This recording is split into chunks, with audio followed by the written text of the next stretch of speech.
우리가 할 일 많은 이 세상에서 예수님을 나의 구주와 주인으로 믿는 것, 오늘 이렇게 하나님께 예배 드리는 것, 주님의 계명을 지키며 주님을 의지하며 사는 것은 주님께서 말씀하신 천국이 있기 때문이고, 그리고 천국에 가기 위함이 아니겠습니까? 그런데 누가 천국의 백성이 되고 누가 천국에 가게 될까요? 우리 주님은 십자가의 죽음을 앞에 두고 제자들에게 이렇게 말씀하셨습니다. 너희는 마음에 근심하지 말라. 하나님을 믿으니 또 나를 믿으라. 내 아버지 집에 거할 곳이 많도다. 이렇게 말씀하셨어요. 천국이 아버지의 집이기 때문에 천국에 가는 유일한 길은 하나님 아버지의 자녀가 되는 것입니다. 어떻게 우리가 하나님의 자녀가 되겠습니까? 교회에 다니는 것, 성경 지식을 아는 것, 세례를 받는 것, 직분을 받는 것, 봉사하는 것, 그것이 부분적으로 맞을 수 있을지 몰라도 그것은 천국에 가는 유일한 길이 아닙니다. 천국에 가는 유일한 길은 천국이 아버지의 집이기 때문에 하나님 아버지의 자녀가 되는 것입니다. 그럼 우리가 어떻게 하나님의 자녀가 될 수 있겠습니까? 예수님을 영접함으로 하나님의 자녀가 됩니다. 요한복음 1장 12절 말씀 보겠습니다. 영접하는 자 곧 그 이름을 믿는 자들에게는 하나님의 자녀가 되는 권세를 주셨으니 그랬어요. 우리의 죄를 대속하시기 위하여 십자가에 죽으시고 부활하신 예수님을 나의 주님, 나의 하나님으로 인격적이며 진정으로 영접하여 하나님의 자녀가 됩니다. 그런데 이렇게 예수님을 영접함으로 하나님의 자녀가 되는 것이 순전히 무엇으로 될까요? 순전히 하나님의 은혜로 됩니다. 오늘 사랑하는 우리 성도님이 주님을 영접해서 하나님의 자녀가 되어 하나님을 예배하고 있는데 그 모든 것이 무엇입니까? 사실은 하나님의 은혜입니다. 그래서 사도 바울이 말씀하시기를 에베소 2장 8절에 한번 읽어볼까요? 너희가 그 은혜로 인하여 구원을 얻었나니 라고 말씀하고 있습니다. 우리는 이렇게 하나님의 은혜로 하나님 나라의 백성, 즉 천국 백성이 되었습니다. 사망에서 생명으로, 사탄의 나라에서 하나님의 아들의 나라로 옮겨져서 소속과 신분이 바뀌어진 그야말로 생명적 변화가 일어난 새 존재가 되었습니다. 그런데 이와 같은 생명적 변화가 지식이나 교리나 생각이 아니라 실제여야 한다는 것입니다. 그럼 우리가 하나님의 은혜로 구원받은 실제를 무엇으로 알 수가 있을까요? 그것은 천국을 향한 여정을 보면 알 수가 있습니다. 나는 지금 어디로 가고 있는가? 무엇을 목표로 삼고 살아가고 있는가? 그런데 천국 백성의 여정은 그렇게 간단하지 않습니다. 인생의 광야를 지나야 하고 수많은 고난의 강을 넘어야 하고 시시때때로 공격해 오는 대적을 물리쳐야 하기 때문입니다. 그런 과정을 믿음으로 이긴 사람들이 진정 하나님의 자녀요, 마침내 영광스러운 천국에 입성하여 영원한 안식을 누리는 진정 구원받은 하나님의 백성이라고 말할 수 있는 것입니다. 오늘 본문은 이스라엘 백성이 출애굽하고 광야 40년을 행진한 다음에 요단을 건너서 마침내 꿈에도 그리던 약속의 땅, 가나안 땅에 입성하는 장면입니다. 가나안은 40년 전에 하나님께서 모세에게 약속한 땅이었고 반드시 들어가야 할 땅이었습니다. 그런데 이스라엘 백성들은 요단강을 건너 마침내 꿈에도 그리던 그 땅에 들어갔습니다. 오늘 본문의 이스라엘 백성의 가나안을 향한 여정은 오늘 하나님의 백성된 우리에게 천국을 향한 여정이 어떠한지를 보여주고 있습니다. 우리가 가는 그 천국에 가는 여정은 무엇이겠습니까? 첫째는 예수 그리스도를 믿음으로 천국에 갈 수 있습니다. 14절 말씀을 다 같이 보겠습니다. 백성이 요단을 건너려고 자기들의 장막을 떠날 때에 제사장들은 언약궤를 메고 백성 앞에 나아가니라. 백성이 요단을 건너려고 장막을 떠날 때 제사장들은 언약궤를 메고 백성 앞에 나아갔다고 하였습니다. 여기서 중요한 것은 무엇입니까? 언약궤를 맸다고 하는 것입니다. 언약궤를 제사장이 메고 백성들은 그 뒤를 따랐습니다. 이 장면의 신약적 의미가 무엇일까요? 예수 그리스도를 믿고 주의 종들과 주의 백성들이 그 주님을 따라감을 의미하는 것입니다. 이스라엘 백성들이 출애굽을 하고 40년 광야를 지났습니다. 출애굽 1세대들은 여호수아 갈렙을 제외하고 광야에서 다 죽고, 출애굽 2세들이, 광야에서 태어난 출애굽 2세들이 이제 40년 이 광야 행진을 다 마치고 이제 요단강 앞에 왔습니다. 그리고 마침내 꿈에도 그리던 가나안 땅을 목전에 두고 있습니다. 얼마나 흥분과 감격이 가득했겠습니까? 그런데 요단을 건너야 가나안에 들어갈 수 있는데 보니까 요단의 강물이 불어서 언덕까지 넘치는 것입니다. 어떻게 요단을 갈 수가 있겠습니까? 상식적으로 뗏목을 만들거나 또 요단강 가운데 가장 얕은 곳을 찾아서 걸어서 가거나 아니면 다리를 만들어서 놓아서 갈 수 있다고 생각할지 모르겠습니다. 그것이 상식이고 인간적인 방법이었을 것입니다. 그러나 오늘 본문에 보니까 제사장들은 법궤를 메고 백성 앞에 나아갔습니다. 제사장들과 백성들은 상식을 따라 행동하지 않았고 사람의 방법을 따르지 않았고 아침 일찍 일어나서 제사장들은 법궤를 메고 백성들은 그 뒤를 따라갔습니다. 법궤를 맨 제사장들이 요단강을 밟자마자 요단강이 뚝 하고 갈라지면서 백성이 건너서 여리고 앞까지 들어갔습니다. 언약궤는 이스라엘 백성들의 길이요 생명이요 빛이었습니다. 언약궤를 앞에 모시고 갔기 때문에 그들은 마침내 가나안에 들어갈 수 있었습니다.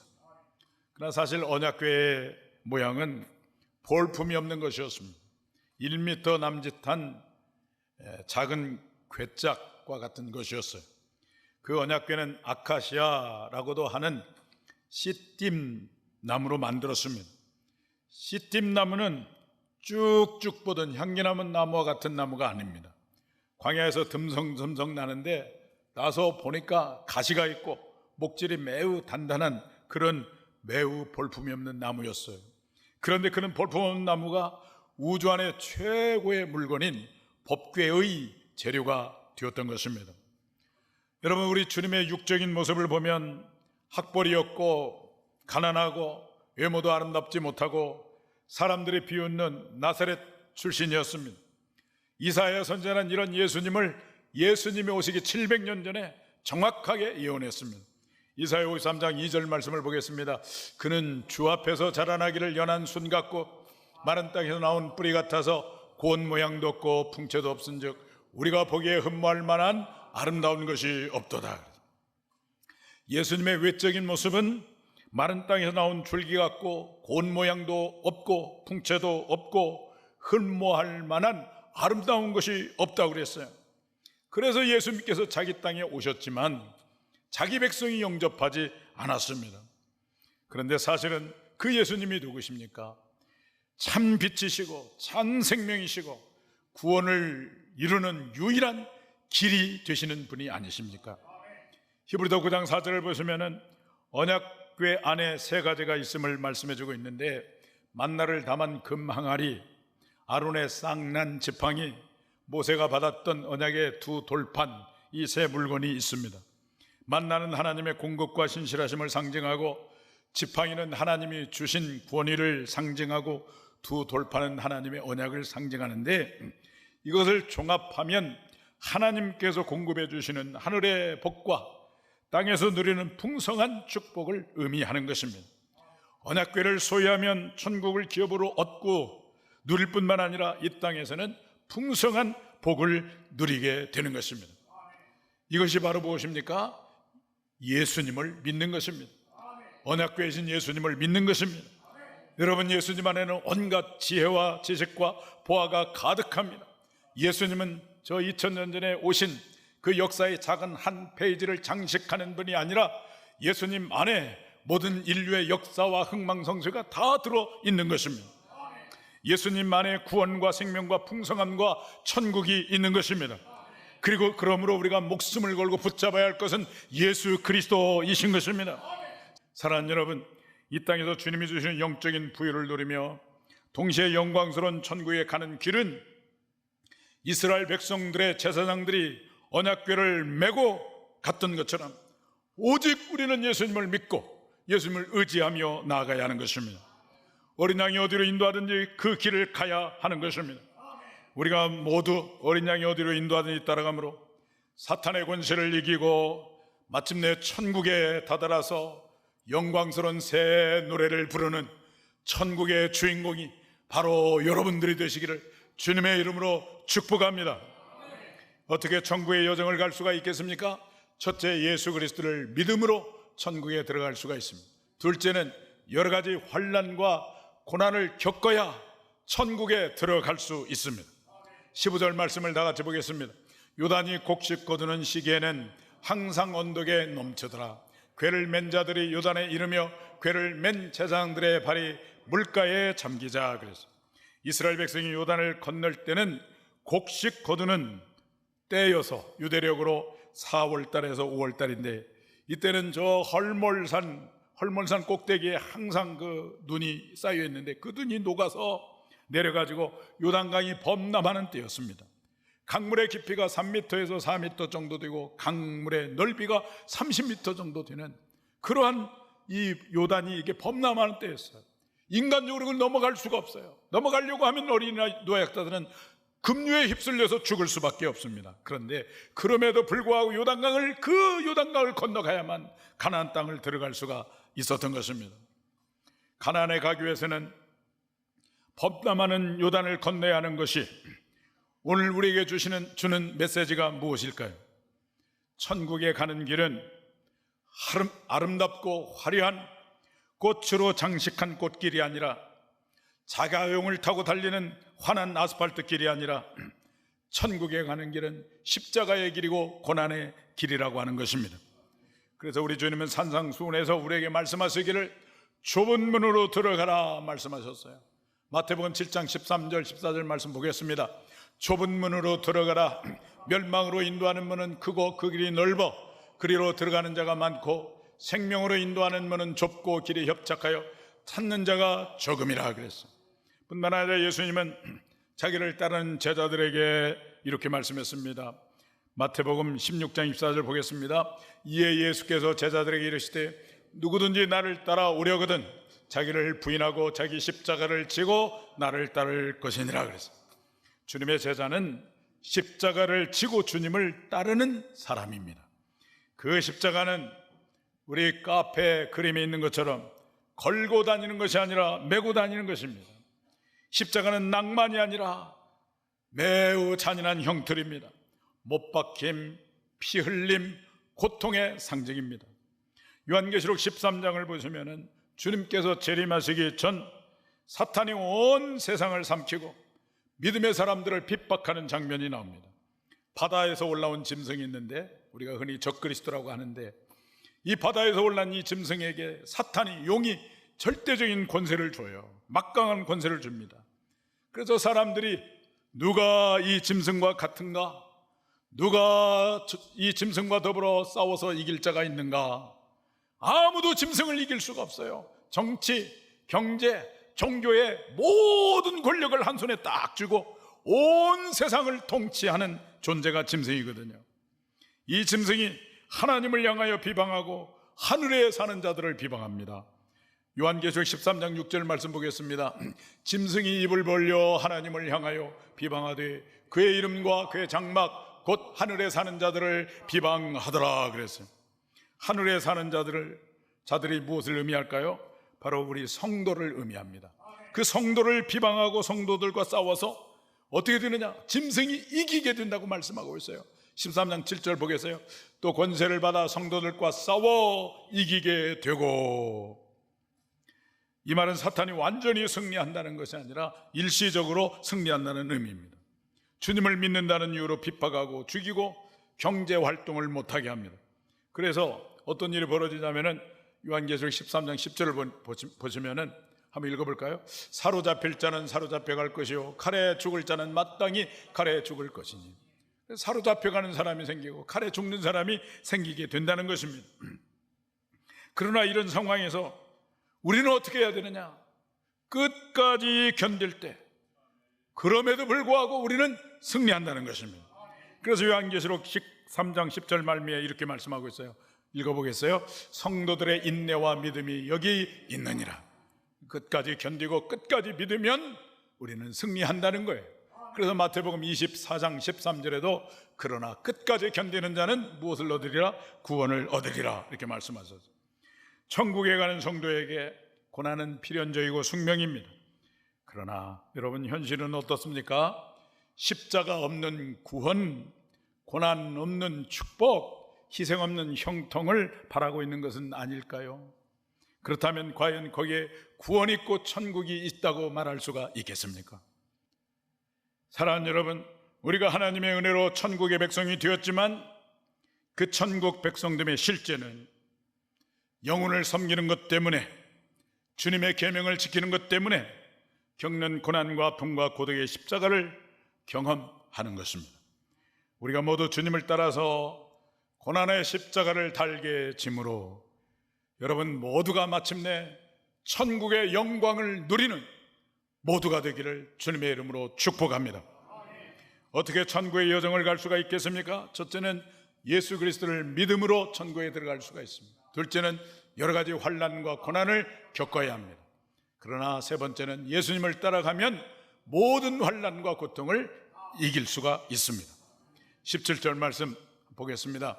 여호와의 언약궤를 맨 제사장들은 요단 가운데 마른 땅에 굳게 섰고 그 모든 백성이 요단을 건너기를 마칠 때까지 모든 이스라엘은 그 마른 땅으로 건너갔더라. 그랬어요.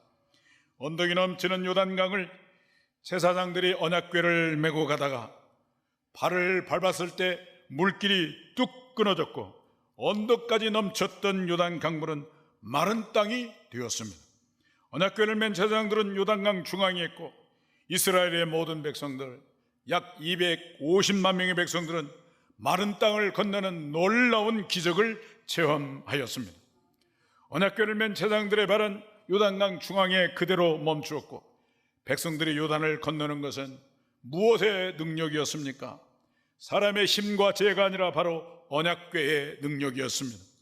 예수를 믿고 예수를 따라가며 예수님의 그 길을 가는 것은 어떤 때는 감당하기 어려운 고난과 고독과 아픔이 있지만 그럼에도 불구하고 그것을 마침내 다 이기게 하시고 우리를 천국으로 인도하시는 분은 누구이십니까? 바로 예수 그리스도십니다. 이스라엘 백성들이 언약궤를 따라갔더니 넘치는 요단 강물이 문제가 없었던 것처럼 천국을 향한 십자가의 길, 고난의 길이 험할지라도 그러나 예수님을 끝까지 따라가면 주님은 십자가의 길, 고난의 길을 우리로 하여금 기쁨으로 걷게 하시고 마침내는 승리하게 하시는 줄로 믿습니다. 요한계시록 14장을 보시면은 짐승에게 경배하지 아니하고 그의 인을 맞지 아니하고 믿음을 지키느라 핍박과 고난을 당하면서 끝까지 인내했던 성도의 승리의 노래, 그 영광스러운 노래가 나옵니다. 사탄이 믿음의 사람을 핍박할 때 견디고 인내한 성도, 하나님의 생명책에 농명된 성도, 하나님의 인을 맞은 진짜 성도는 마침내 그 모든 고난의 과정, 모든 십자가의 길을 다 통과한 다음에 이제 승리하여 천국에 다다라서 시온산의 어린 양과 함께 그 14만 4천이 승리의 노래, 구원의 노래, 새 노래를 하나님 앞에 드리게 되는 것입니다. 요한계시록 14장 1절과 3절 말씀 다 같이 보겠습니다. 내가 보니 보라, 어린 양이 시온산에 섰고 그와 함께 14만 4천이 서 있는데 그들의 이마에는 어린 양의 이름과 그 아버지의 이름을 쓴 것이 있더라. 내가 하늘에서 나는 소리를 들으니 많은 물소리와도 같고 큰 우레소리와도 같은데 내가 들은 소리는 검은 고 타는 자들이 그 검은 고를 타는 것 같더라.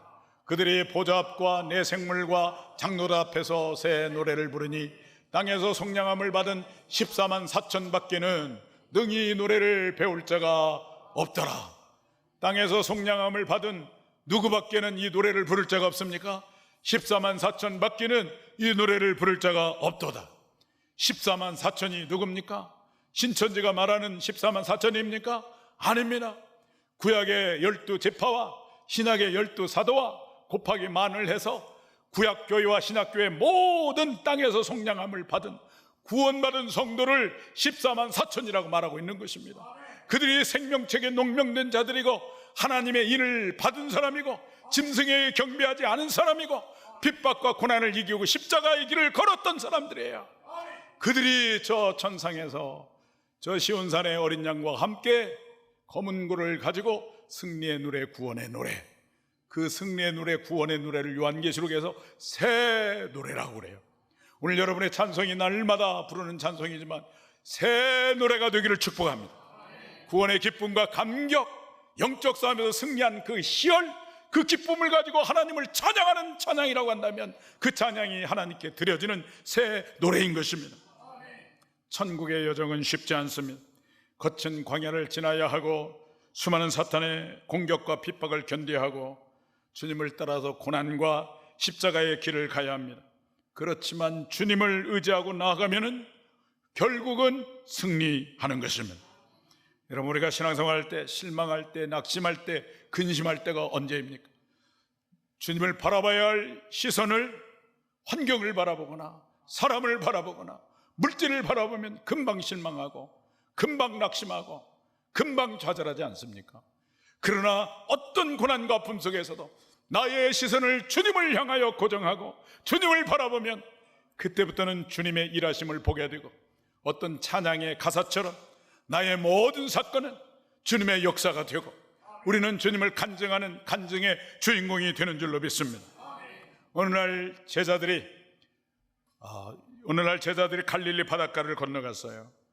그때 밤 사경, 우리나라 시간으로 말하면 새벽 1시에 갑자기 풍랑을 만났습니다. 풍랑을 만난 제자들은 두려움에 빠졌습니다. 그때 예수님이 물 위에 나타났는데 제자들은 유령으로 생각하고 무서워서 소리를 치는데 주님께서 말씀하십니다. 나니 안심하라, 두려워하지 말라. 이 말씀은 어떤 말씀입니까? 출애굽기 3장 14절에 나를 보내신 하나님을 누구라고 말할까요? 그때 하나님이 모세에게 말하기를 I am that I am, 나는 나다, 나는 스스로 있는 자다 라고 말할 때의 말씀과 똑같은 말씀이에요.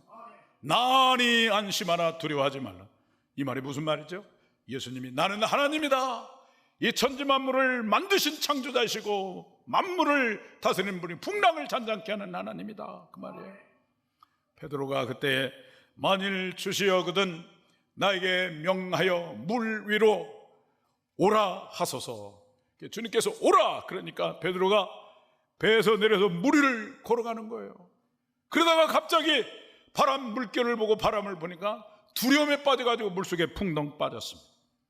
우리의 삶 가운데 환난과 아픔과 고난과 질고라고 하는 인생의 풍랑을 만날 때가 있습니다. 그때 여러분의 모든 시선을 주님께 두시기를 바랍니다. 그러면 그때부터 주님께서 일하심을 보게 될 것이고 여러분의 모든 사건은 주님의 역사가 될 줄로 믿습니다. 그래서 마침내 우리가 고난의 길, 십자가의 길을 다 통과해서 정말 영광스러운 천국에 다다르고 시온산의 어린 양과 함께 하나님을 찬송하는 주인공이 되시기를 주님의 이름으로 축원합니다.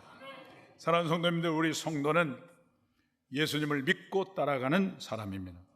예수님과 함께 가난한 사람들, 아픈 사람들, 연약한 사람들을 돌보고 섬기는 사람입니다. 그 길을 갈 때 아픔도 있고 고독도 있고 고난도 있습니다. 그러나 그것은 우리에게 너무나 당연한 숙명임을 아시고 인내하며 감사하되 믿음의 주 온전하신 주님을 의지하면 그 모든 고난과 고독과 아픔을 이기고 마침내 여러분 모두가 영광스러운 천국에 들어가 시온산의 어린 양과 함께 검은 고를 가지고 천상에서 승리의 노래, 새 노래를 부르는 주인공이 될 것입니다. 이와 같은 축복이 여러분 모두에게 임하기를 주님의 이름으로 축원합니다.